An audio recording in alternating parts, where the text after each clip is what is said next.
This bike basically has a couple different model names. It could be called a high roller ST or a highlight ST for softtail. And the non-curve version is called the Fast As. What it is it's a long travel softtail.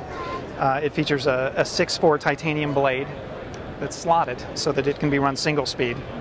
And then just under a 2-to-1 leverage ratio shock. So 2¼ inches at the shock with our leverage ratio gives you 4 inches at the wheel. At 4.7 pounds, it's one of the lightest, I would say, dual suspension choices out there. And because of its nature of being able to separate here and down at the blade, also fits into the S&S case for travel. That was kind of serendipitous. It was really an afterthought that it fit into the case.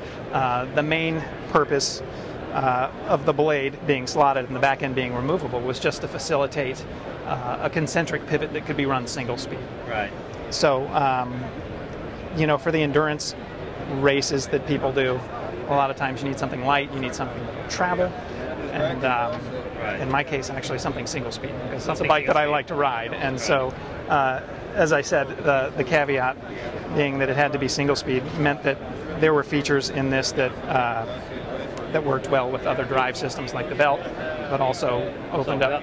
A belt drive would go into here as well, huh? Absolutely, because it separates at the chainstay. You can slip the belt in and retrofit the pulleys and the belt onto an existing crankset. And did you mention if we can put gears on this as well? Oh, it can be geared. There's a removable hanger or a ghost hanger on there right now, and with just a single stop and a couple other guides for the rear derailleur, it can be geared as well.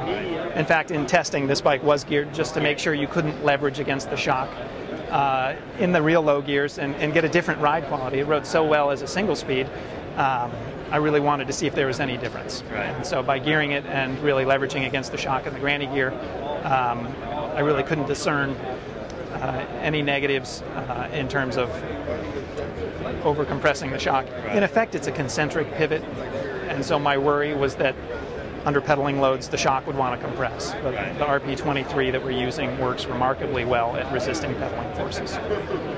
Great. Thank you, James. You're welcome. Very nice bike.